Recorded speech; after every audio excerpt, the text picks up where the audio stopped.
So yeah, it's going to be that kind of night. We're so excited. We're so excited to hear them read. I'm going to try to keep it brief here. We got a few mostly thank yous to do, and a couple other things to do, and then we'll get into hearing from all of our terrific interns. First of all, we want to thank Rostox, Ian, everybody who makes this place special. It's beautiful out here. Thank you so much for having us. It's the only place I ever do anything in the city. So please give it up for Rostock. I hope you came hungry, came thirsty. Please tip people, support this place. They always got this kind of cool community. This is your first time here on the and please keep coming back. You'll want to for sure. We also want to thank sponsors for the 2022 Young Writers Program. Find material for the Young Writers Summer Internship Program 2022 generously provided by the Illinois Arts Council Agency, the Scott County Regional Authority, the Regional Development Authority, Modern Woodmen of America, Illinois Humanities, the C.D. Wyman Memorial Trust, the Melvin McKay Charitable Trust, the Moline Foundation, and the Rock Island Library, and of course, Rostock. Put up for all of them. Without them, we wouldn't be able to do what we do. We're very, very grateful. Thank you, sponsors, and everybody else tuning in at home. We really appreciate it. Yeah, we've been doing this program for 17 years, and we've been tremendously fortunate with all the support we've had throughout the community. So we're very grateful. We hope that continues. We want to keep doing this. Issue 20 is in sight, and we'll do some real special things for that. But we got a little ways to go. Next group, we want to thank all the teachers who encourage students to apply, to write. Thanks to all the parents who encourage their students to write, who helps get their interns here to encourage people to apply to the program, provide transportation, encouragement, love, all that stuff.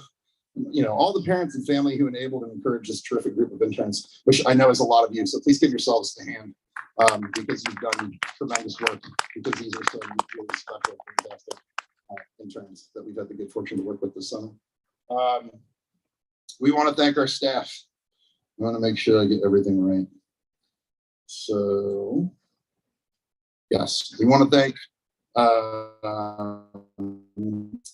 our assistant program director and the editor-in-chief of the Atlas, and on the ones and twos, as always, with the live streaming, Sarah Algathian. Give it up for Sarah. I want to thank the assistant program director and managing editor of the Atlas, Erica Eastland, who's over there being awesome right there. Hey, that's a good person. Yeah. We also want to thank our workshop leaders and assistant editors for the Atlas 17, Sam Bruner, who couldn't be here tonight, but we'll see this eventually, so give it up for Sam. Sam also did the layout and design for the magazine, much of the layout and design, so did a fantastic job. We also want to thank Melissa Conway. We got Melissa Conway. We thank Ava Miller. We thank Haley Schmock. We want to thank Cass.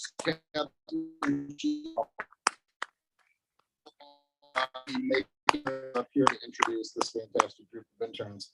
But we do the best people to work with. Worked with a lot of people. So thank you for being on, all of you. You're the best. Thank you.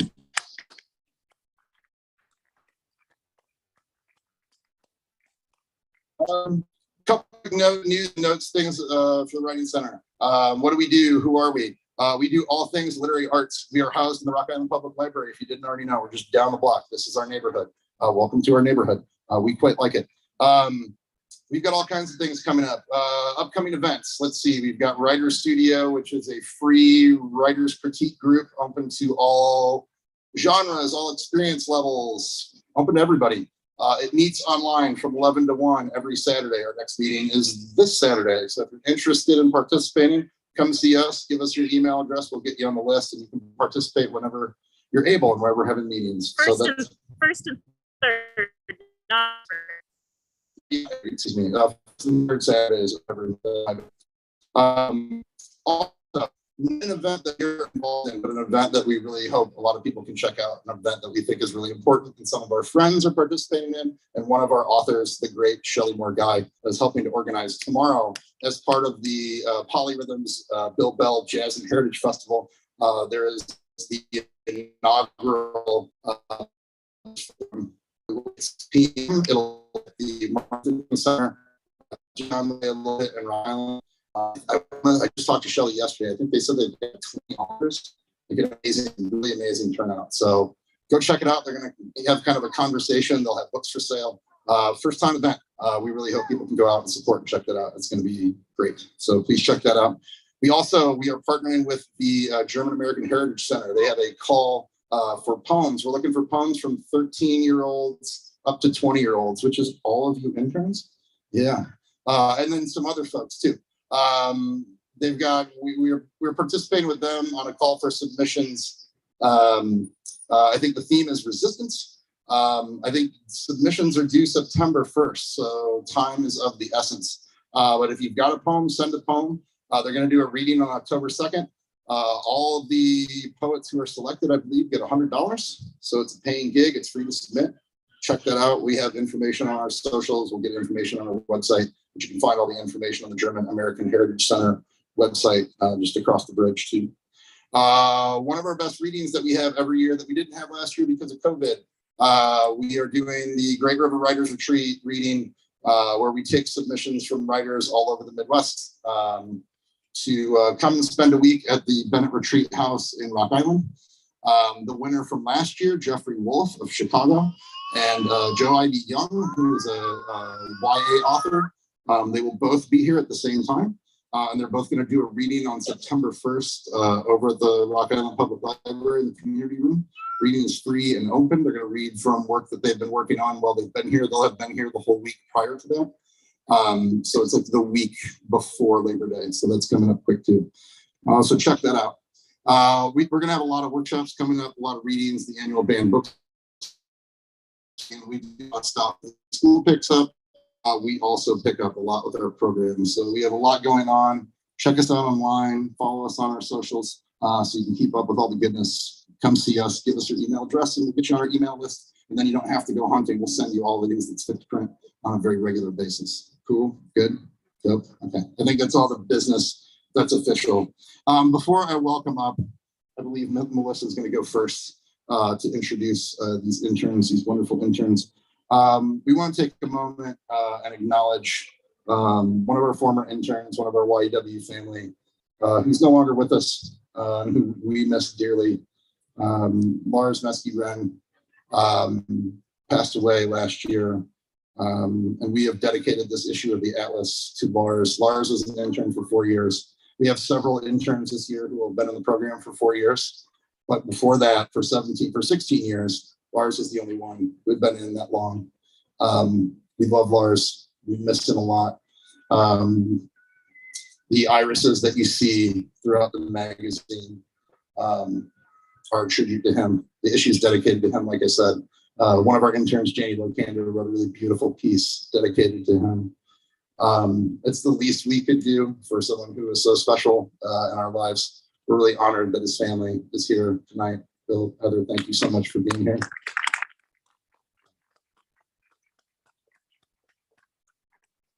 We hope this is a fitting tribute.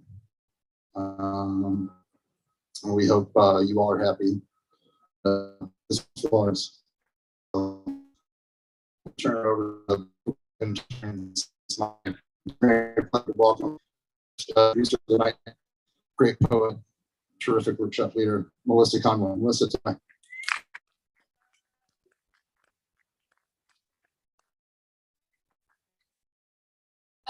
My name is Melissa, and I have the honor of introducing the first reader of the night. Before I do, I want to remind everybody this is streaming live on youtube.com/Midwest Writing Center. If there's anyone who can make tonight or you see sharing the link, that's youtube.com/Midwest Writing Center. Streaming live. The first reader tonight is Shelley Hebert Bates. Charlie loves being a lesbian, a nerd, a deeply amateur food critic, an occasional bike enthusiast, a plant killer, a letter connoisseur, a blood giver, a poet, and a Pisces, but somehow does not love being a person. Charlie does, however, love other people, mostly. This is Charlie.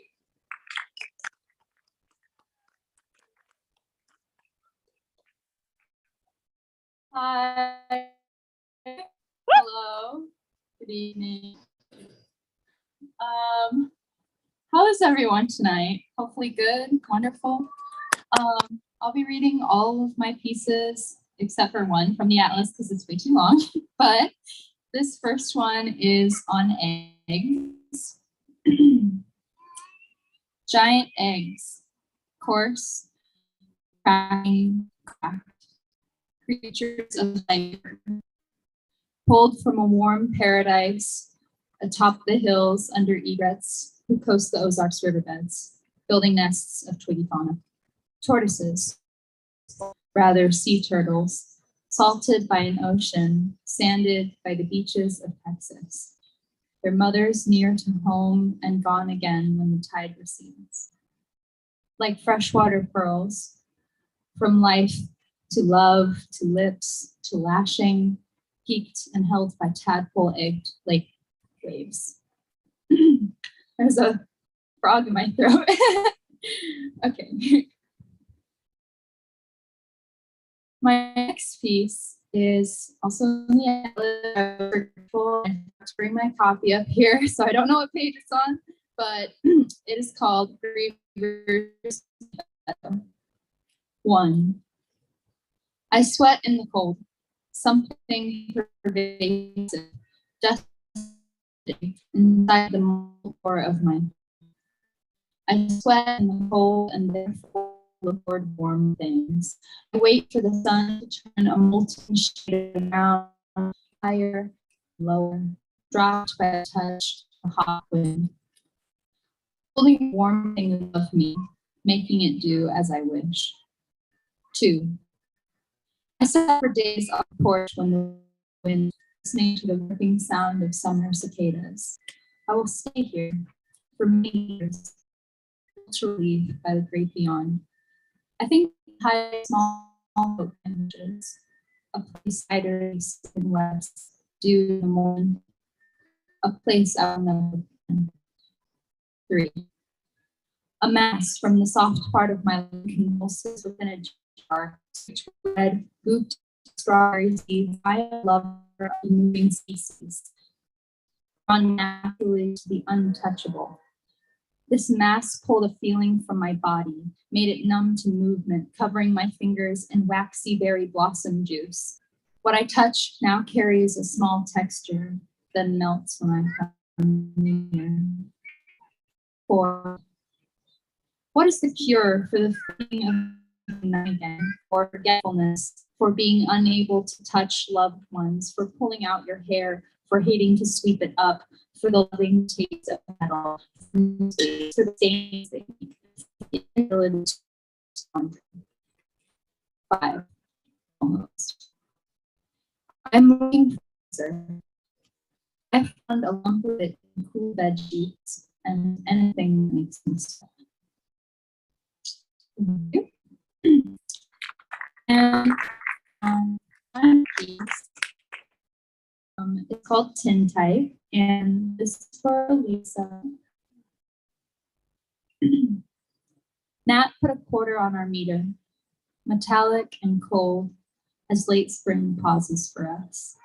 Yet the meter runs while we, apart from the all things else, just two touched faces who return to the other, partnered cockroaches who lick dirty sugar off our, who lick powdered sugar off our dirty ankles when there's no one there to be disgusted. Turn to the opposite distant lands of the queen bed.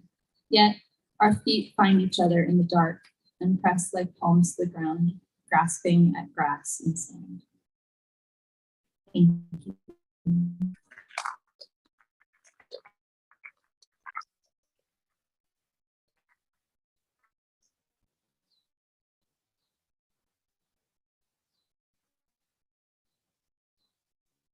Hey, you are great.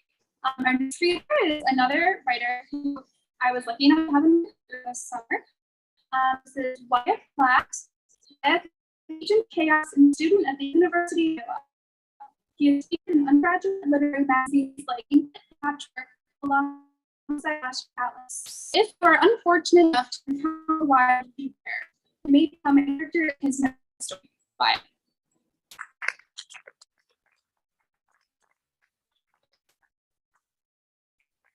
Good evening, everyone. I'm going to adjust my for a moment. Thank you. Some problems. I'm going to be reading two pieces from that list. There are my two pieces in the list. First is a or the beginning of my short story, 50 Seconds Self-Frame, which you can find on page 69. Battlefields, other sons, as well as removing pairs by shaking the ruins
relaxation. It's just difficult when you're trying to suppress the rising anxiety in your gut.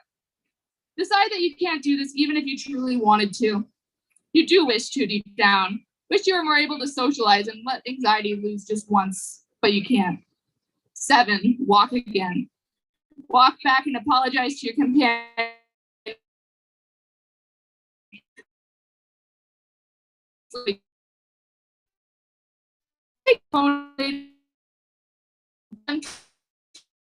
Works. You have a photo shoot in the rain. No umbrella, but laughing and smiling like children. Step 8. Return to your residence hall. Hurry past the desk to avoid their judgment for coming back early. Despite the knowledge that they could probably care less unless you were visibly a liability. You are not a liability. Plus, you got placed in the uneventful residence hall, so the odds of there being something crazy is incredibly low as you and your companion ascend the 3 flights of stairs to your room. The long walk has humbled you, and the stairs, too, show no mercy. 9, relax. Change out of your rainy clothes into something cozy. One puts out the blankets as the other puts on some random Disney movie. Snuggle up and be reassured that you are okay, because you are okay, at least for tonight. Shut off the sterile dorm light and put on the twinkle ones. The ones that make your dorm feel like a wonderland of diverse color. Lay down and contently drift off to sleep on your blanket haven. Tomorrow's a new day. Thank you very much.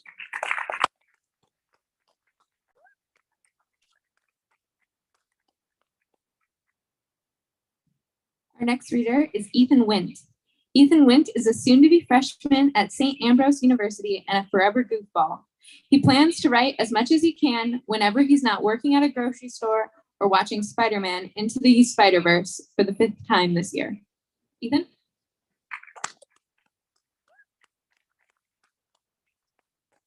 Not that many times. I mean, yeah, but what are you gonna do about it? Hi, how's it going? I'm gonna be reading all the pieces in the atlas, at least a couple bits and pieces here and there. I know I have some longer pieces, but my first piece for the night is going to be Pins and Needles on page 59. Pins and needles are all over the house. I walk carefully and stay as quiet as a mouse. I know he gets upset easily.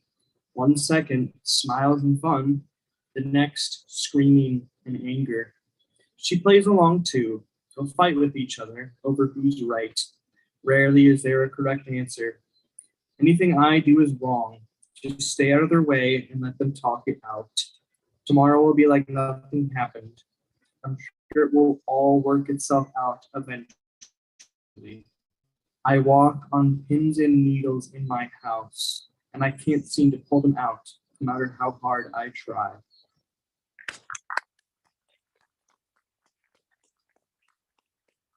This piece is titled A Message to a Person Who's No Longer With Us on page 98. Dear you, if I say your name, then I'll break down into tears and not recover for another whole month. It's a hard thing to deal with, you.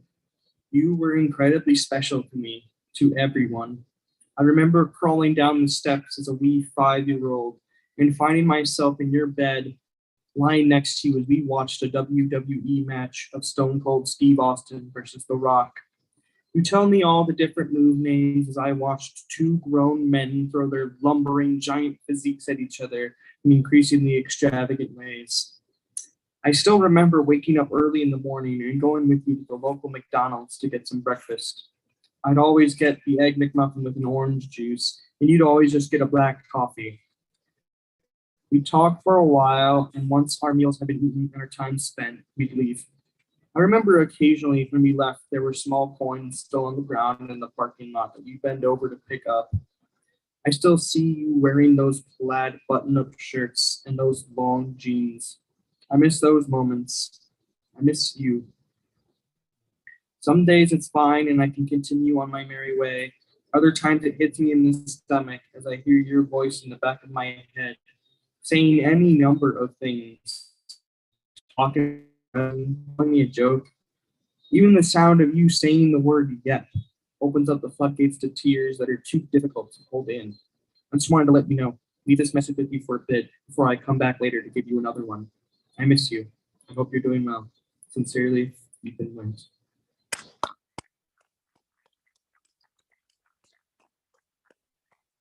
next piece is How to Not Write as a Writer on page 41. And it would be after How to Become a Writer by Lori Moore. Oftentimes in life, some person will come along in this world, and at some point in this person's life, they will have a little voice go off in their head that screams out, I want to be a writer. And so Ethan, this person, goes along with the voice with a simple shrug and a sure. Little does this person going along with the voice know, writing often is too much for them. Sometimes it's just easier to not write. So here's a list of useful tips to help you stop writing for just a bit. Step 1. Yourself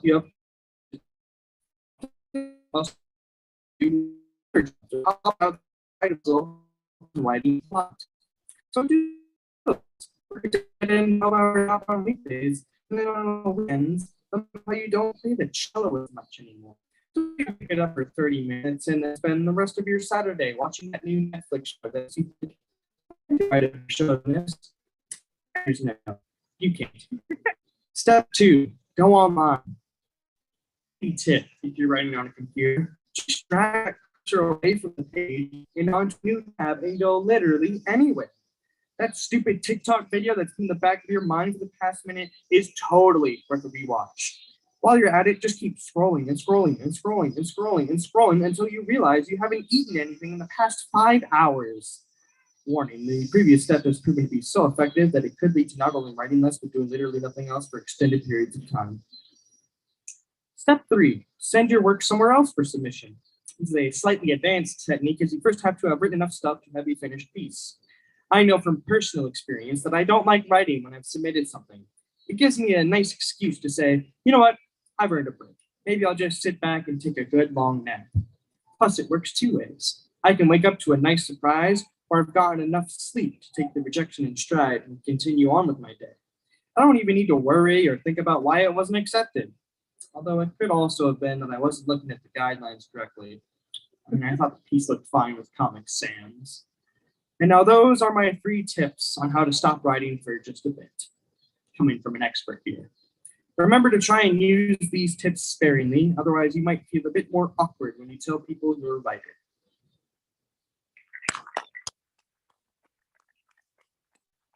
Last bit I'll be reading is a small excerpt, the first paragraph from my longer story, Texting and Loving, in page 23.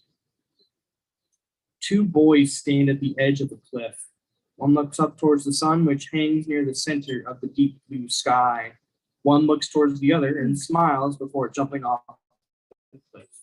The other boy tries to reach over the edge and grab him, but is unsuccessful. He looks down to see the boy dip into the lake below them with a splash so large a few drops land on his face from up above. The boy in the lake waves him down, but the other one is scared.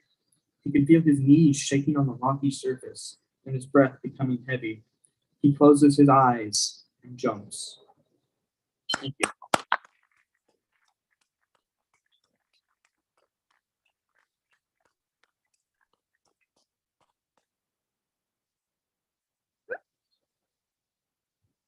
Hello, I'm Ava. I had the honor and the pleasure of being Ethan's workshop leader this summer, and I was also the workshop leader of our next reader, who I'm going to introduce.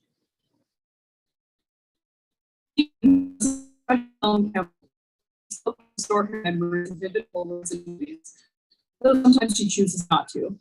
She's grateful for the sea change, the people that grow, the books that tell stories, and the you who are here. See.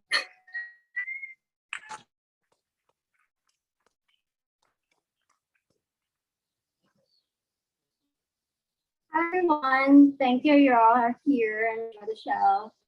So the first thing I'm gonna give it to you is Leo the Memo, and you can find it on page 37.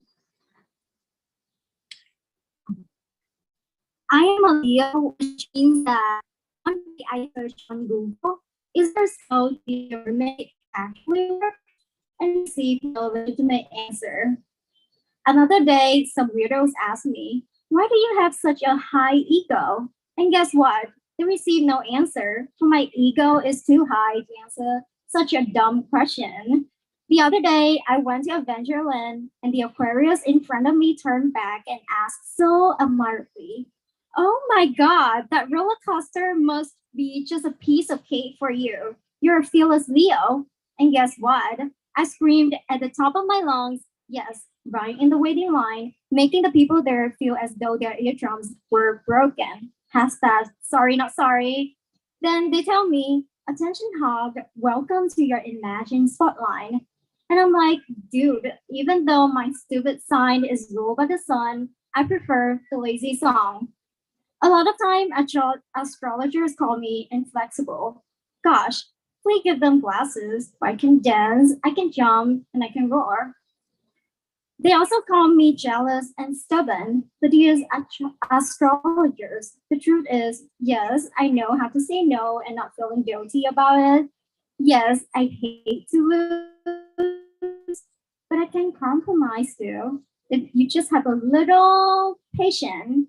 These days, I 100% agree with Mr. Shakespeare that the fault is not in our stars, but in ourselves, for we are the underlings. So, Philo Leo, aka the King of Jungle, how not to be the underlings? Let's make a time machine and arrest the stupid genius who created these ridiculous beliefs. Let's leave the stars alone. They don't ask to be the rulers of our lives. And I'm serious. If the time machine fails, let's break all the barriers and assumptions people make about our personalities. Let's show them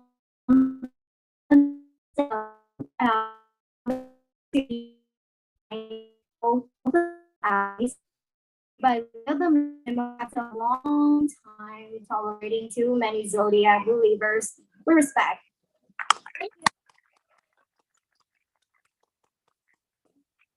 The next one is Fly Me Beyond the Milky Way, and you can find it on page 61. When I was younger, I dreamed of another world, another universe, another life. Millions of thousands of light years away, there's another universe. A whole new world hidden within the clouds. It's soft like a pale, creamy butter that dissolves in your mouth. Blank and pearl like the milky white sky that soothes your eyes. Strange and gorgeous like the milky white sky. Like a dream night of the Oasis in your fantasy. Is a world of the unimaginable. There, I'll see a metallic yellow river on top of a violet purple mountain. I'll be healed from seasonal affective disorder because the seasons don't change, they exist within each other. Every day, the fragile flowers bloom like spring. The sun shines like summer. The wind blows passionately like autumn. And the sky crystallizes like freezing ice in the winter. There's no thunderstorm, only silky, naughty rain, no frosty cold, only warming snow, no fallen leaves, only everlasting trees, no pain and change, only joy and stillness. It was a world of beauty and the immortal I used to believe. The citizens there, I called them the fortunate, meaning the blessed, the lucky ones. Their eyes embrace the overgrown green of precious emeralds. Their hair sails like branches of willow trees. Their hairs are made of indestructible diamonds. And their voices sound like the charming sirens from a dreamland. How fortunate they are to have wings, the vibrant and vivid ones like swans. I used to fancy their wings so much. These fortunate people are not limited by gravity, saddened by the death of tree or the migrating of the birds, but sealed around the obsession of having food for breakfast, lunch, dinner, breakfast, again, and so on. Because they have no foods, because they have foods given to them from the sky, and none of them are garden foods, have no money to count, and have no crocodile tears for fear. There are the eternal people, kind creatures that survive with the stars, sky, and the whole galaxy. They don't have to compete with time. They hold the hand of loved ones in the last moments. No one worry about not after they pass away. Lead a perfect paradise, I used to think. Unlike the world of difficulty, confusion, and sorrow that lead them. At times, there's no optimism or belief within me. Just temporarily, but it hurts. Indeed. There was a time when the sky was orange, not the magnificent, brilliant orange twilight that appears in romantic movies, but a smoky, deadly orange of burnt forest. There was a time when looking into the eyes of little squirrels and little birds, I saw not freedom and wildness, but confusion and exhaustion. Times when gathered replaced shimmering water waves. A time when people were speechless, breathless, crumbled, and hopeless under people's footsteps. A time when there was too much anger on the street. A time I walked into a restaurant, had to work out, there were not enough workers there to serve me. A time when I turned on the TV and there was so little, if any, placed on the news for separation of kindness and intelligence. A middle of endless rest of death, protest, war, and increasing gas prices. A time when people thought they to choose either or, instead both and. To worship success, but not to value the very that comes before it. To hear voices rather than listen to the unspoken messages, into the tender heartbeats of tolerance and acceptance. But as I'm growing up, meeting more people, reading more, and paying more attention to little creatures, little actions, little words, and little missteps over me, the seed of change was planted in my soul. I started to wonder, is it paradise? No, it's more of a cat parasite hidden under the charming lucky mask of perfection. Is it a blessing that falls from the sky? No, it's more a devastating seed of death and dependency. Are our tears crocodile tears? No, precious expressions of sadness and of joy. Is that also do not have to compete with time? No, because time no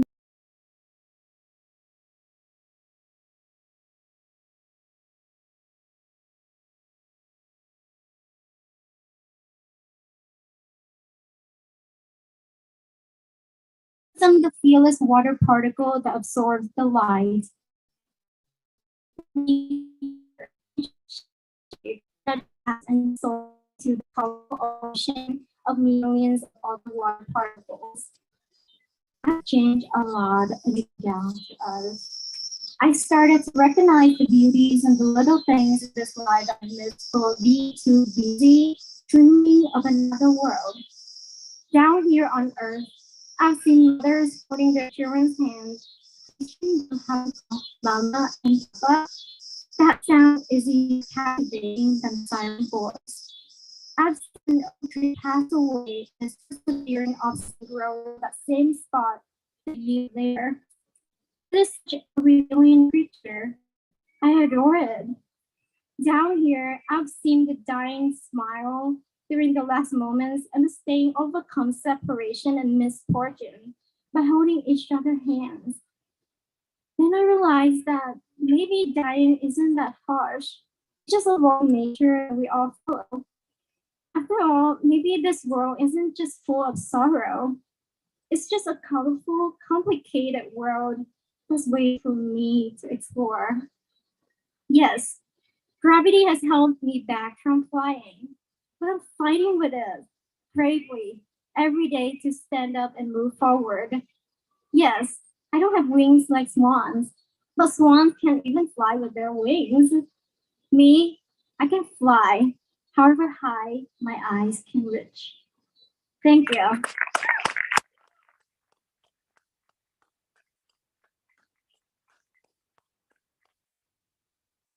Thank you so much, T. So our next reader is not only an intern, but also the primary brainchild behind this year's cover, which is pretty awesome.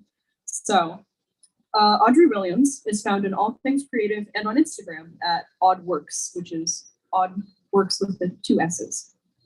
Next is Audrey.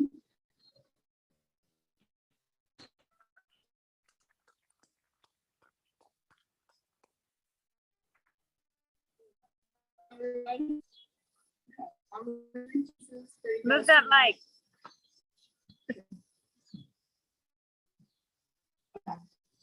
I'm reading 3 pieces for you tonight. The first one is All the Icky Things, and it's found on page 80.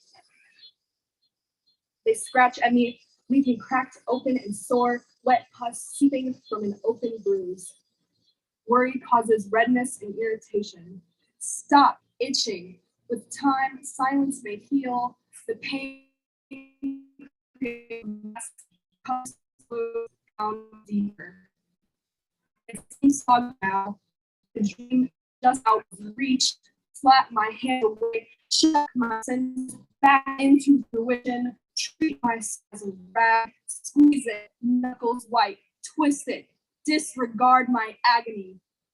Fill the tainted cup with chunks of my scabbed over skin, my flakes of fret with that thick yellow liquid of my psyche that continues to hold me captive and gnaw at my dreams until they are numb. Thank you.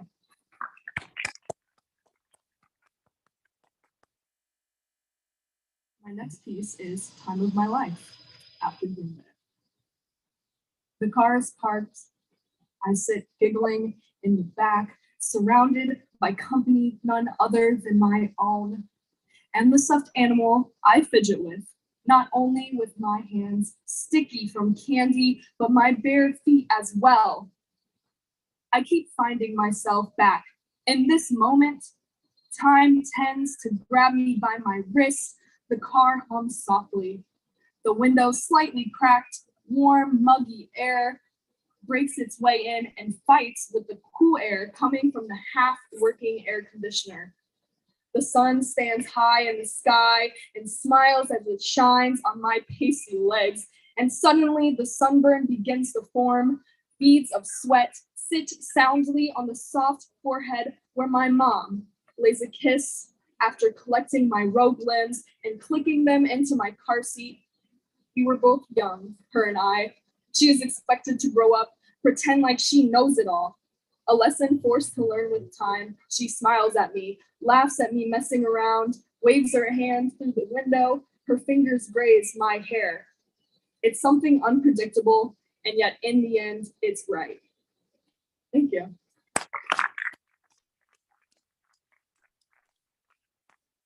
My last piece for you guys is Heavenly Bodies, and it's found on page 18. You tell me you fell upon this place recently. Your breath, the sultry scent of cinnamon, collides with the soft and slow exhales of my own. The red of your skin rubs off like rust. You allow me to use the color as blush. It stains my fingers, where our hands were previously clasped while running through the untamed rose garden my parents prayed no one would ever see. You tell me they severed your wings off. I let your fangs puncture me through the lace of my pretty white dress while the tension in the air suffocates me. Its fingers slither around my neck, my life shortened to one last breath. You tell me they left you in a mangled mess, that they would have faith you would rot. I watch your skin bubble like thick red wax oozing. It collects at your shoulders, that you would decompose. You shed a layer, new skin, bare and open, but like an infection, earth rots around you. Thank you, guys.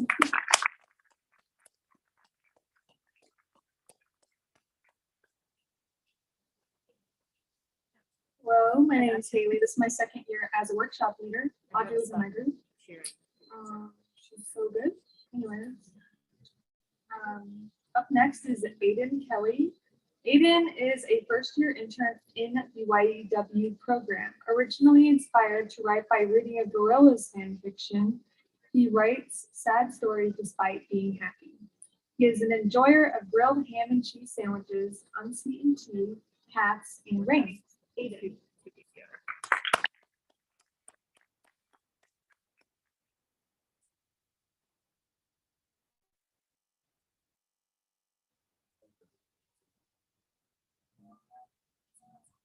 I'm going to read 2 stories. Yeah. All right. Dark blue. I often lay on my back deep into the night, looking up at my ceiling, thinking of my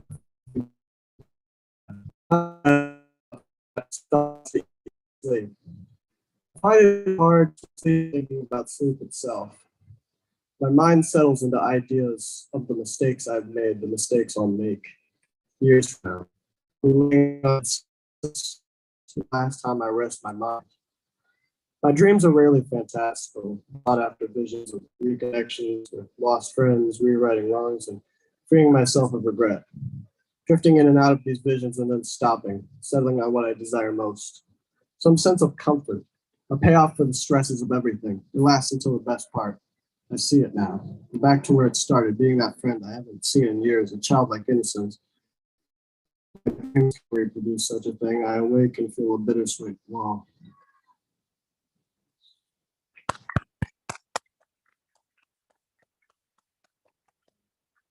Next one is actually the first one I wrote for the program. That's cool. Ace. I looked the room over once more. There stood a large man by the door. I can't keep my focus. This place reeks. The dealer had this stupid smile on his face. And this whole thing seems rigged. I sit down in a fold-out chair. It's uncomfortable, but I can't afford comfort. Anyway, some quick money. That's all it was, a little seedy shit. I'm no big-name gambler. Hell, I might even be the worst one. But I squandered all my opportunities till now. Just a little money and I'll be back on top. When you think of a 19-year-old guy, some college going, maybe a buffer year or two comes to mind. Here I am, a high school dropout in some nasty den. Maybe I'm too far gone. Blackjack. Anyone could understand it, with whoever had the closest card count to 21 winning. The individual next to me was much older than me, a poor-looking guy at the end of his rope. On my other side was a nicely dressed man wearing glasses. At the end of the table was a girl who didn't belong. She wasn't like any of us. She was young like me, but she actually looked it. Must have been related to a band member playing or something. The dealer's eyes met with mine. Of course, I look about the same as the rest. I have deep, sleepless eyes, shaggy, unkempt hair, and hidden under a beanie. The dealer spread the first cards across the table, and I got 16. And I'll hit. He slid me a close holding hand, a confident smile ran across my face. 21. The man to my left called out. I glanced over to see the nicely dressed man unveiling his hands to reveal his winning hand. I watched as the $100 was handed to him. That'll be it for tonight. Another night lost to time. I walked in with maybe 53 bucks, leaving with nothing. I got up from the chair and threw up my arms. Too bad, truly. As if in a swamp, I trudged across the disgusting carpet. I walked down the stairs and through the door, met with a chilling wind. I wrapped my scarf tightly around my neck and traveled into the night. I crafted a theory as I wandered. A creep in the suit must have paid those tools and let him win. That disgusts me. You already have money. Why go to some low-down gambling den just to steal from the less fortunate? I brushed some leaves aside and retrieved a gun. I'd never used it, but I always hid it near these dens in case something went south. Drew my lighter out and retrieved a cigarette from my pack. I lit it and stared up at the sky. This was all left in store. Luck. Those who cared for me and knew me well. Let me down like this. I can't change anything now. My big break is coming. Hearing those words to myself every night. How long has it been? 23 hours passed and I woke. People around here know I sleep in snow piles for vampiric amounts of time, waking up just in time for my gambling visits. My body shivers. I gazed at the gun. An image flashed through my mind. Considered my send-off gift. I never want to see the worthless ass again. That was the last time I saw my dad. Maybe I would win a couple games tonight. I reached into my stash, hidden behind some loose boards under a house's porch. My hands felt $53. I'm running out. I'd stolen a good amount of money from my parents before leaving permanently. All my bridges were in ashes. I traveled back to the den. A regular would be welcomed at some restaurants, yet I was always met with concerned eyes. I coughed as I drew closer. My body feels terrible. Maybe it's my chain smoking or the cold, but once I get out of here, I'll laugh at my former misfortunes. Don't go in there. It was her, that girl. She was out of place. Why? She looked at me with solemn eyes. I've watched you for some time. You are like them. I shrugged her off, and I'll surely come to regret it, but I need this money more than someone else's approval. Ascending those stairs and being met with that unfortunately familiar filthy carpet, I felt slightly luckier with that girl's concern. I drove myself down in that chair and met eyes with the sleazy creep dealer. My hands crossed the table as I laid the $53 down. I probably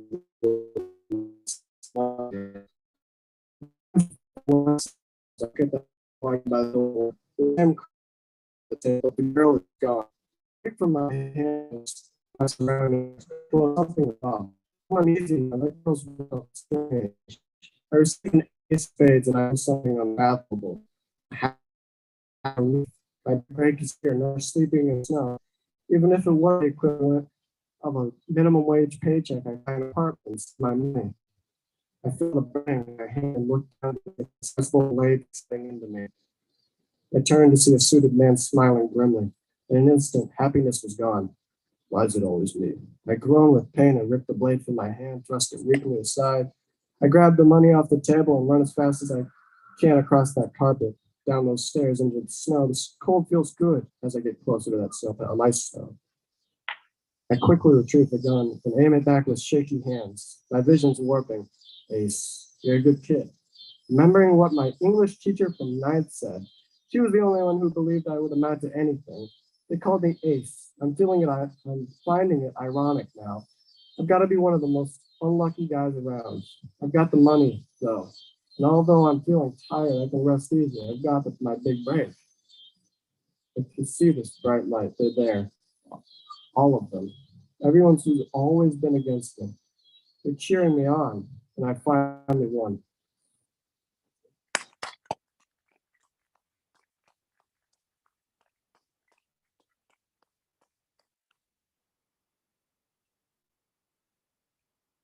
Up next is Mishka Mohammed Noor, who's finally with us in online. Mishka is a college freshman from Iowa and a voice in writing. Mishka is an avid journalist and she's currently a writer for the Kids Gazette in Cedar Rapids. She's either knitting, reading, or skateboarding when she gets time off of screens. Mishka.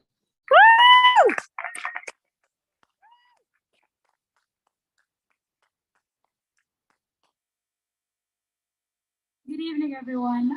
It's a pleasure to be here finally in person. I think the height is definitely something that I didn't expect people to be the way they are right now. So I'm trying to think if people expected to see me like this. So I'll be reading 3 pieces from the Atlas. My first piece is going to be Unparalleled Perils, and you find that on page 45 if you want to follow along.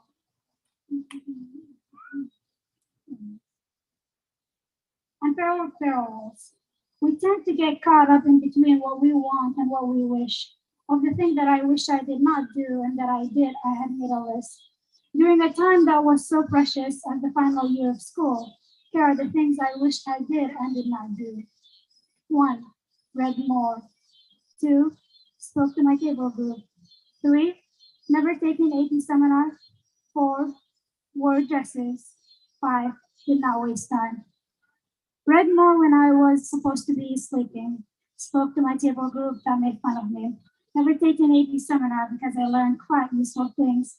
Wore dresses that didn't suit me. Did not waste time when I could be wasting it with someone I love.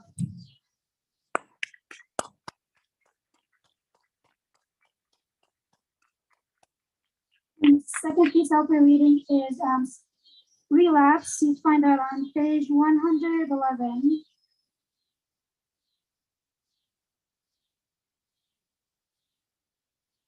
I wish I could go back in time, but what difference would that make? Even if I sacrificed every nickel and dime, I wouldn't be able to buy time, and that I can't afford it anyway. I can't help but wonder why our time is a luxury we can't afford. Well, perhaps only when we were young or getting really old. Wonder if I ever was one of them. So whenever I get a break, I always aim for some time alone.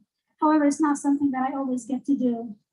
I don't remember when was the last time I slept because I wanted to sleep, or nap because I didn't have anything else to do.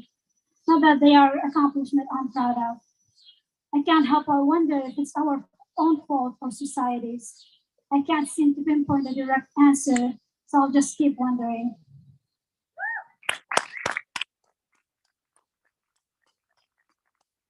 And then this last piece I wrote for somebody who I hope would be able to identify themselves. It's Sticky Like Gum, and you find that on page 95.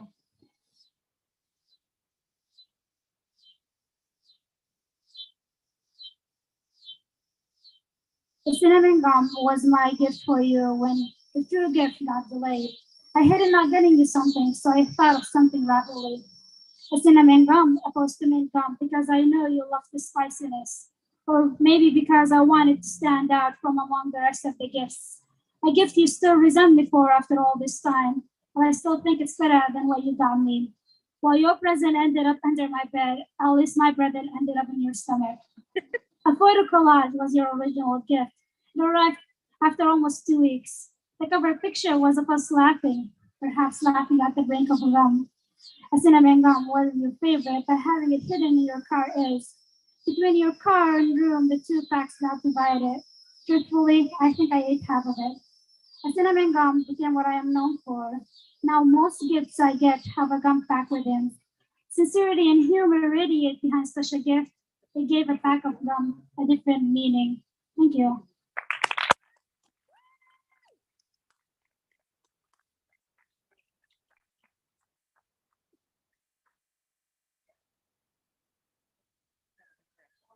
Up next is Phoebe Fuller. Phoebe is a first-year member of the YW internship.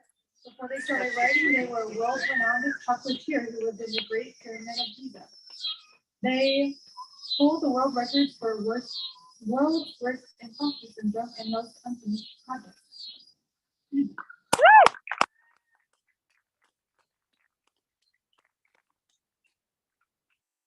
Thank you.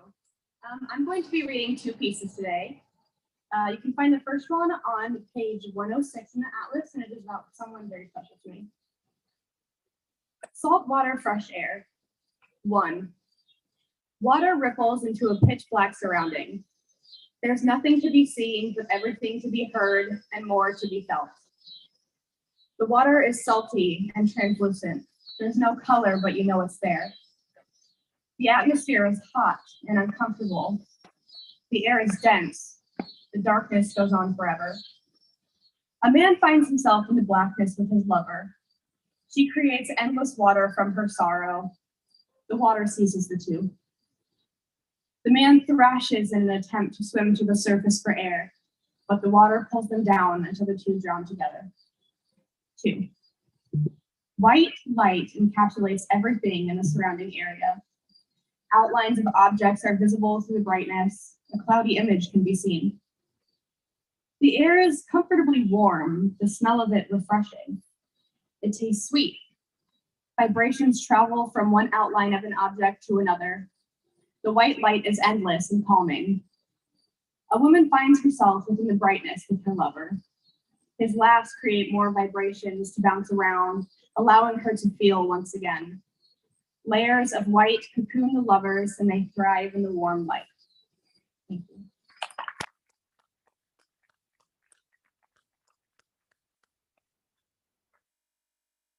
So on June 24th of this year, something very significant happened to me and many other people in the world. And on June 24th of this year, I also happened to be attending a Ross Day masterclass. And one of the prompts he gave about halfway through was write a list about like 25 things and start them with I remember. And I started writing this piece to that prompt, and I got completely lost in it, and I don't remember anything else from the masterclass. but this is one of my favorite pieces that I have written to date. It's called June 24th, 2022. My conception was an accident. I remember sitting in an Olive Garden parking lot when my mother told me, "I think God knew that after my pregnancy with your sister, I wouldn't get pregnant again." I was never informed of what was so horrible about my mother's pregnancy with my sister, but I respected her decision to never have children again. And then I came along. I took my first health class during the first semester of my sophomore year. I remember sitting in the first seat of the first row. The guest speakers we had that day were talking about different forms of birth control. They asked if anyone was an antibiotic baby. I didn't know what that was. I Googled antibiotic baby during lunch that day. Nothing came up. I learned later on from a classmate that an antibiotic baby is a baby that is created when an antibiotic affects the birth control in someone's body and makes it less effective. I wasn't supposed to know how I was conceived. I remember sitting in my Nana's family room on her brown leather couch. She sat closest to the windows. I sat closest to the door. "I'm going to tell you something, but you can't tell your mom I said this," my Nana said. When your mom was younger, she was on birth control. She had a lump on her breast and we took her to the doctor's office thinking she had breast cancer. It was only an infection, so they gave her antibiotics. I was an antibiotic baby. I did the math in my head. I was born in April. 9 months before April is July. My mom's birthday is in July. Maybe my parents had birthday sex. Maybe my parents had sex to celebrate the lack of cancer in my mother. Maybe my parents had sex to have sex. What I do know is that my parents weren't having sex to have a child. My mother was protected at that time by Roe v. Wade. She had the opportunity to have an abortion. She chose not to. I was never told why, but I respected her choice to go through with the pregnancy. I'm known in my family for standing up for what I believe in. I remember my father coming home from work today saying, "I'm surprised I haven't seen you all over Facebook yet." I knew instantly he was referring to Roe v. Wade. "You should see my Instagram. You should see my Snapchat. You should see what I'm writing for my internship," I replied. I'm on birth control, an IUD, Kyleena, 99% effective. That's one pregnancy per 100 women per year.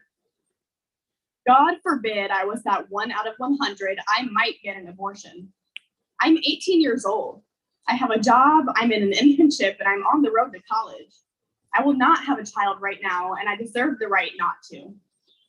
What the Supreme Court of the United States seemingly doesn't understand is that no matter the reason and no matter the situation, the person in question knows what's best for themselves.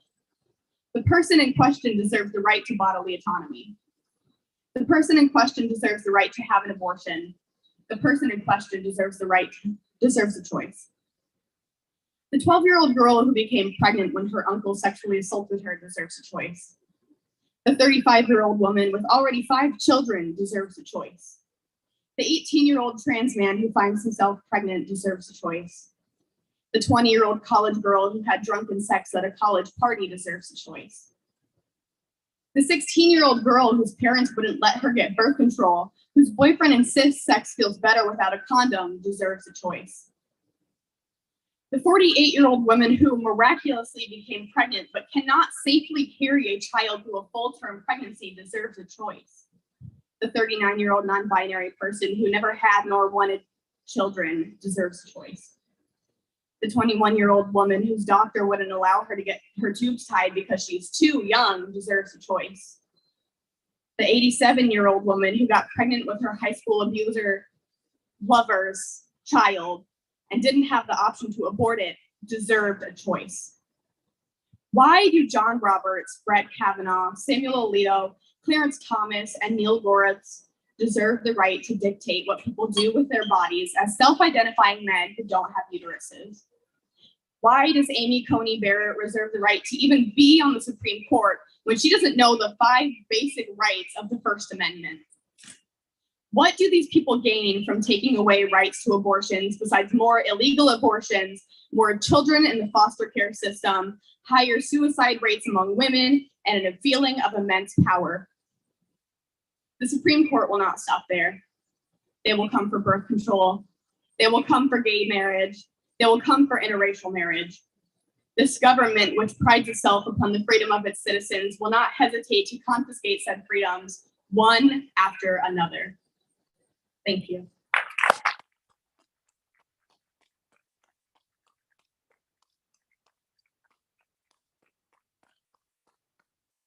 Thank you so much, Phoebe.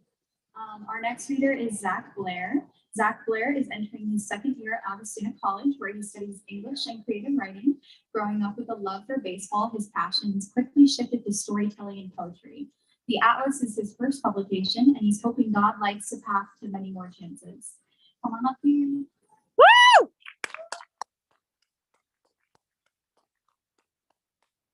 Hi everyone, how you doing tonight? Thank you so much for coming out. I appreciate it so much. Before I get going, I want to say a few thanks to some people. I want to start by thanking God. Without him, this wouldn't be possible. I want to thank Ryan, Sarah, Erica, all the workshop leaders, all the young emerging writers. You guys look so beautiful tonight, and you're so amazing and fantastic just as you're writing. So thank you so much, guys. And I hope you can hear me okay, right? I'm good? All right. I'll be reading you two. I'm blessed enough to have 4 pieces in the Atlas. I'll be reading you 2 tonight. You can read the other 2, you could buy it right over there. So you should do that. This first one's called A Beauty and the Beast. And if you would like to follow along, it's on page 34. I don't know if I should write this as a letter to you or as a story. Regardless, nothing could be as challenging as those cold and gloomy winter afternoons when we devils were in the alley, bitter the frosty wind. Letter or not, I know this will turn into a tale of liking for you. So with that said, let this letter represent kisses from me, no matter where I may be. I remember when the sadness started, the day the big boy market crashed. Quickly after, bleak circumstances reached all ratty corners of the city. Rusty milk carts on muddy soil, bread lines, mothers crying. Those like us, the kids and teens, loitered through the melancholy atmosphere of our family homes. It was because schools everywhere were closing, all due to money. Massive unemployment and social unrest was rampant. What a pursuit of happiness. The boys, I included, chased the money, which was in the rising evils of bootlegging. Some lived, some died. If you were smart, you hung around the experience spoons. For them, there were mouths to feed at home, children's stomachs to fill. They knew what to do, how to listen to the bosses. Around town, we shuttled in the Fords and Cadillacs. We called the buckets our trouble boys. The buttons couldn't seem to keep up with us. Our trunks were filled to the brim with illicit liquid. We kept them in wooden crates, and sometimes because of the cracked streets, the bottles would jump around, cracking into each other. Glass would break and we'd have to clean up leaking wine. Some of the more daring cats blew their wigs and tried to slurp on the spilled fluid.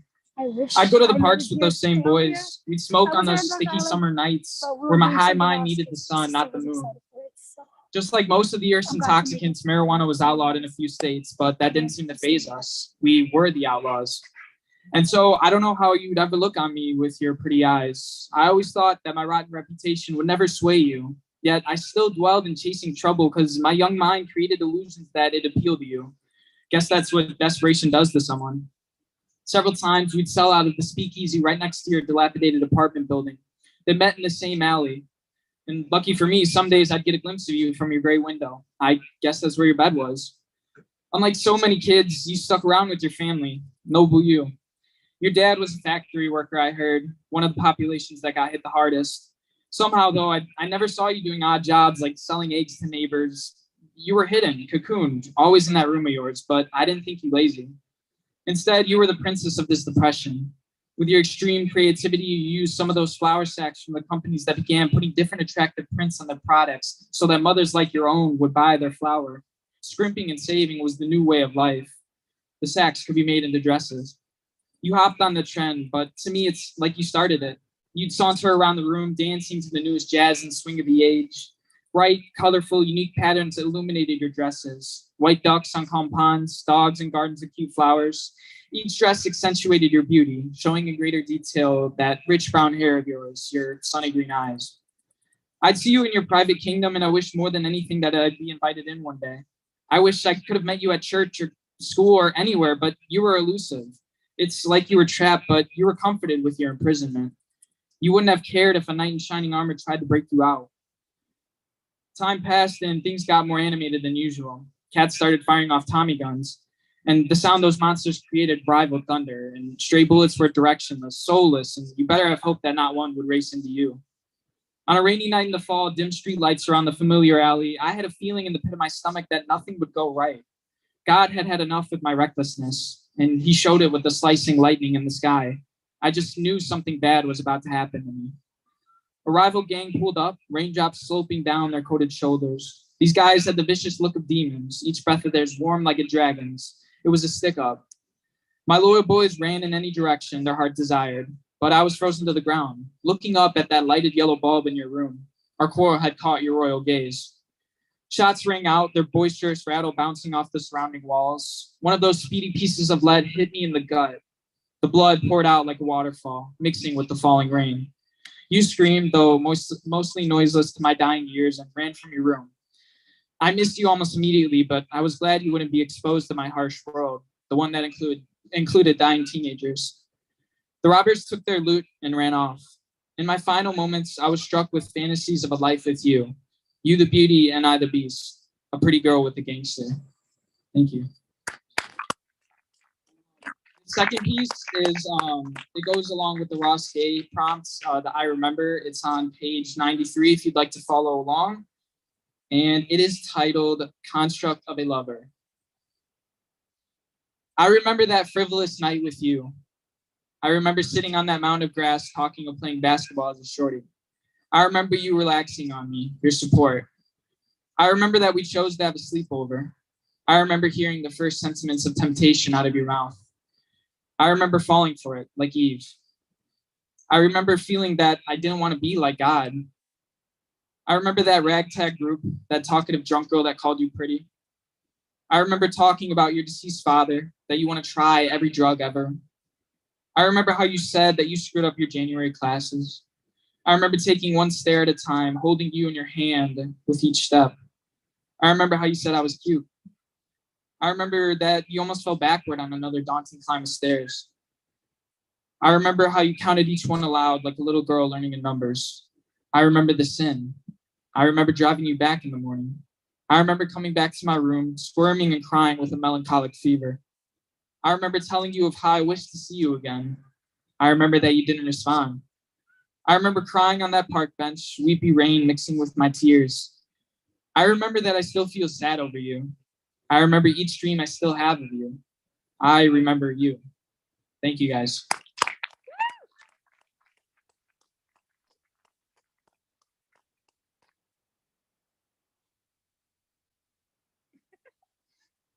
Thank you, Zach.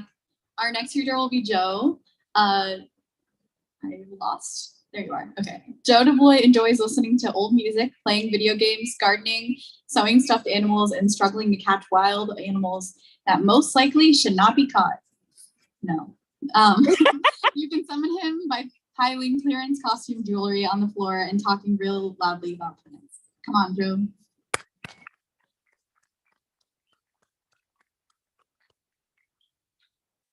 Hello. Hi.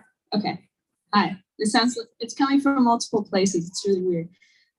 My name is Joe DeBloy, and tonight I'll be reading two pieces. And the first one is on page 11, and it's called Stuffed Animal Dice Theism.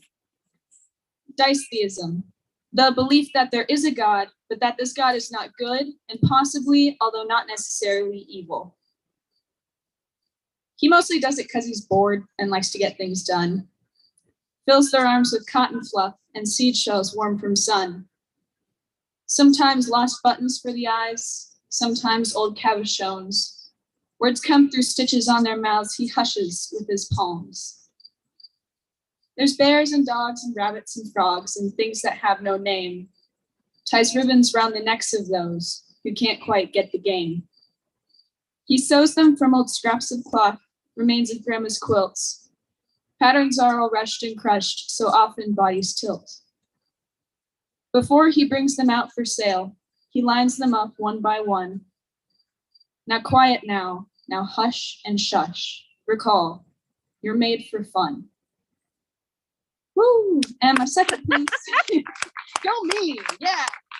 His second piece is on page 39, and it's called Sometimes Writing Poetry Sucks. Not great for this internship, but whatever. Sometimes writing poetry sucks. And you wonder if you should have entwined it so intricately with your identity. You've always held that poetry is the act of arranging words in the perfect way, the shortest way. But sometimes it's impossible to arrange the words at all. Sometimes the words you want to put down fly as spooked sparrows or jump away from the page as toads you can't catch. Maybe the words are too heavy and tear the paper too. You have nothing to say. You have nothing to write. The words escape your head even before you have time to write about nothing.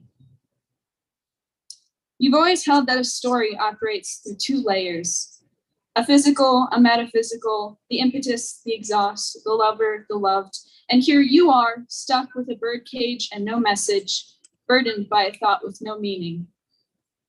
You want to write about how you can't sleep without your dog snoring, how you saw a badly taxidermy two-headed calf, how the sun gives you an earring, how the sun gives you a freckle right next to your earring pierce, how hotel blankets are never warm enough, so you bring an extra, how your printer scales everything down and crushes it in the corner, but they all fall flat. The words won't arrange to poetry, just an inadequate list. You've got a whole page, a white blank opportunity to transmit smiles or tears or images of beauty and terror, and the best words you can think of are, "The cat sat on the mat." The best title you can come up with is the honest, blunt truth. Sometimes writing poetry sucks. Thank you.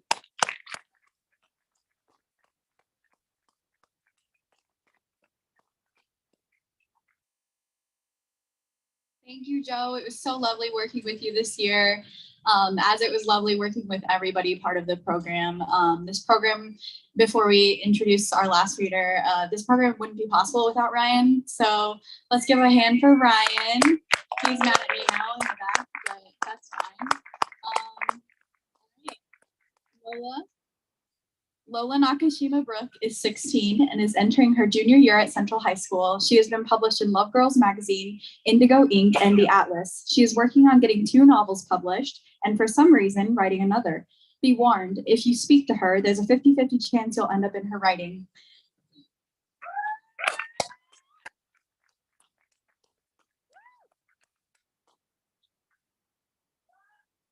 Hi, Mom. I'll try to make this quick because I know as much as you want to be here, it's 8. So yeah. All right, I will be reading 2 pieces from the Atlas. The first one is, oh my God, 392 Cafe, downtown Davenport, Sunday morning. It's on page 101 of the Atlas if you want to follow along, because I speak fast, I guess. There are 382,268 people living in the Quad Cities, 102,199 people in Davenport, Iowa alone. I am sitting in a coffee shop downtown. The woman on my left is waiting for her coffee. Salt and pepper hair and a high bun, black glasses, blue leggings. Is she exercising? Just came from the gym? Getting ready for a run. She's talking to someone on her phone, a daughter, a son, sister, brother, mother, father, niece, nephew, friend.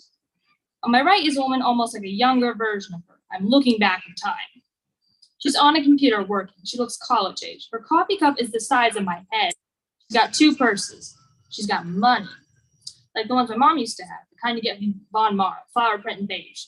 Bags for wives and mothers. Not this young woman. Student worker, maybe a designer working on brand image. Maybe a manager keeping track of her clients and workers. Maybe I'm wrong. The men on my left are muscled and as thick as roots, drinking black coffees. They have giant grins, tattoos, man buns. They take their food with a smile, a thank you, and leave. Where did they come from? Where did they go? To the gym? Maybe a friend's house? Maybe this is something they do once a week, a friendly meetup. Their love is apparent. I can see it, even if I can't hear a word they say. Old friends, gym buddies, lovers. The men on my right, middle-aged, one reminds you of an actor at Blonde. The other one looks like my uncle and my band teacher combined. He has the nasally voice, too. The pinched features, the spare room glasses, slacks, jeans, both in nice shoes. Wealthy, office jobs. They look 30, 35. They dress like it, too. Young. One's drinking a fuchsia iced drink, sweet and tasty. It's only a 12-ounce, and it looks so funny in his big hands. He dresses in a way that reminds me of so many. My father, my grandfather, the senior boys at school who had their lives together. Lesbians. The other drinks nothing. But his foot is tapping so fast that he might as well be. They speak of offices, hands forward in front, fingers tracing invisible shapes on the table. Office spaces, houses, future plans. He should drink, asks if the other has plans for the weekend, and the other guy is still going on over his schedule. Minneapolis, hotels, lots of work to get done. Both speak of weekends. They talk of office workers, managers. The other says he just celebrated his silver wedding anniversary. His wedding band is silver too. They went to Madison for the weekend. Coworkers, work buddies, casual acquaintances, business partners, brothers. He says something, the other laughs. It isn't funny. 4 guys, I say guys, not men, because they remind me of friends, at least 19, maybe 20s. College students, definitely. One wears shorts my dad would wear and drinks an orange smoothie. Another with a beanie and bright socks, drinking iced coffee. He looks like the boys at my school. Spirit of the Beehive is t-shirt reads. An environmentalist? I Google it, a band. The other one is in all black, hood up, but he's grinning, glasses and toes. My friends would say red flag. Do his friends say the same? The last has chestnut hair and a man bun, tiny mustache, tattooed his t-shirt. He's still getting his drink. What will it be? He's got a metallic purple vape pen. They seem to be friends. Do they work together, study? Do they only know each other through others? This is the first meeting. Perhaps they're mourning someone. Perhaps they're celebrating. All the people in this coffee shop, I can't help but look at them and wonder at all of them. Married, single, in between jobs, lovers, starving artists, college students, worried mothers, free-range sons, cautious young woman, casual Fridays at the office. I am too afraid to look them in the eyes because I know if I did, I would realize the obvious, most unsettling fact, that if I sat with it, I'd stand up and scream. Every person here contains multitudes I know, lived lives as interesting as kings, has seen things I will never see, has frequented places I grew up in, has walked the same streets I have, maybe went to my school or rivaled it. They have families, or maybe they don't. Maybe they're holding secrets, crushes, guilt, debt, fear, deaths, crimes I will never know. They may have been my neighbors. They may have sat at the desk I sat at, or maybe they haven't. Maybe I have never in any shape or form seen them, and this is the last time that I will. And they will go on to build, to create, to live, to die, to make bad, good choices. I won't know. For every choice I make, they make 10,000. What can they do? Who are they? As a universe in them, as a universe in me. Thank you. All right. My next and final poem, because it's really long, is The Wake of Bullets. It can be found on page 74 of the Atlas. Can't even do it justice. And if the title isn't already a red flag going off in your mind, this does discuss like gun violence, so take care of yourself. I know it's... When I was 12, I was in 6th grade still. I dyed my hair, I thought it was fun. The Stoneman Douglas shooting happened that same year. I never quite understood why Columbine's called a massacre when you look it up, but every massacre after that is a shooting. It's like we gave up. I think I have too. I sat in band class one day, 3rd floor, right near the stairwell. It was a regular day, practice for the concert, chatter until we got yelled at, and then a funny thought crossed my mind. Where would I hide if someone came in and shot at us? The cubbies in the back can fit me, and I could hide in the tuba cases. If I went out the window, would I survive the inevitable fall? Most of my classes for all 3 years in middle school, 3rd floor. You went on with your day, more news, shooting after shooting, pouring out like blood. In 6th grade, we had a threat called in. We got shoved into a corner, and I watched my classmates cry, confused. And one day in 8th grade, people whispered about a hit list. The words went around the school faster than bullets. There was so much confusion. All we could do was choke. Guess what? By 4 o'clock, my teacher had gotten an email and explained some kid had made a joking hit list. The first thing I told my mom when I got in the car was, don't worry, there wasn't a shooter. Freshman year, I was online, but my friends told me about the bomb threats. Sophomore year, my friend carries a knife, I carry pepper spray. Last day before winter break, choir got to go in the auditorium and watch Home Alone 2, Lost in New York. Before I got a text from my friends, did you hear about the threat? And suddenly the auditorium was a wide open battlefield. What if the kid behind you has a gun? Who was opening the door? Who was that? I had friends in choir who hid in the light booth eating snacks. My mom picked me up early that day. Turns out someone had put a threat online. Half my classes were on the upper floors of the building. Pick your poison, bullet or window. Which will kill me faster? I distinctly remember my very first actual show choir competition. Not because we did really well. We did.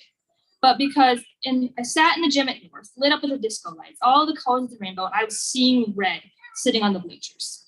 Suddenly, I froze up. Who was the man behind me? What if he has a gun? An open auditorium, this is the kind of place where shootings happen. It was the middle of a performance. You don't leave during that. So I moved up farther to be in the middle of my friends. Do I feel better surrounded by the people I love that comfort me? Or do I feel better knowing I have shields? The second to last week of school, we get the news of Robb Elementary. I am 16 and I am so tired. I used to care, so why don't I? I forgot how and when I saw it, but I remember something saying that the gun debate ended with Sandy Hook, when nothing changed, when we decided killing children was bearable. I started researching colleges out of the country. My school isn't safe. You dress like a school shooter is a joke I've heard, a joke I've made. The stores aren't safe. Who is the man at the end of the aisle? Libraries, city streets, parking lots, my neighborhood. What if he has a gun? What if there's a shooting? Firework, car backfire, or gunshot? A friend of mine was at work when a man flirted with her. She didn't say anything because she thought she saw the outline of a gun in his pocket. A drunk man came into my work. We kicked him out. We called the police. And all I can think was, what if he comes back? What if he's armed? I try not to think about it too much because, as you can see, if I get too worked up, everything in me will just explode when I realize nothing is changing. The news said Iowa Senator Joni Ernst took over $3 million from the NRA over the course of her career. Blood money. I keep promising myself that I will run away once I can to a place where my fears will be illogical, unfounded, impossible, not here, where I can't help but look around after every bit of news, every shooting, massacre, bloodbath, classroom-made war zone, and think it could have been here, it could have been me. My ancestors left home for something different, something safer, and I think I may do the same. Every time nothing changes, all I can think is I have to get out. Thank you.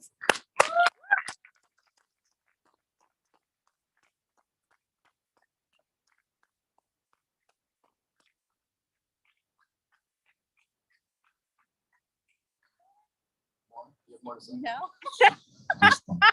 Sorry, inside joke.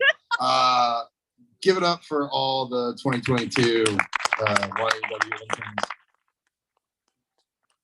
Keep it going. To the staff who did an amazing job introducing everybody. Thank you all for that. Yourselves a hand again for all the support and making this happen, for making these terrific people happen. Give it up one more time for Ross Sox. Ian and Ben and everybody. I don't know who's outside, but we love them. They do so many things that we do the best home. Yeah, that's a wrap. We are going to be doing some other readings. We'll have like some of these interns will pop up. I know a lot of them are going off or going back to school, going off to school. But we do have some readings coming up where maybe this magazine will be for sale. Maybe some of these interns will be reading. So keep your eyes peeled. We got a lot of cool stuff coming up, and you'll see some familiar faces. One last thing before we go, because I know I've had several people put a bug in my ear, and I want to make sure I do this because I'm usually not good at doing this. Everybody from YW 2022, if you could maybe come to the front and we get like a little like class photo, family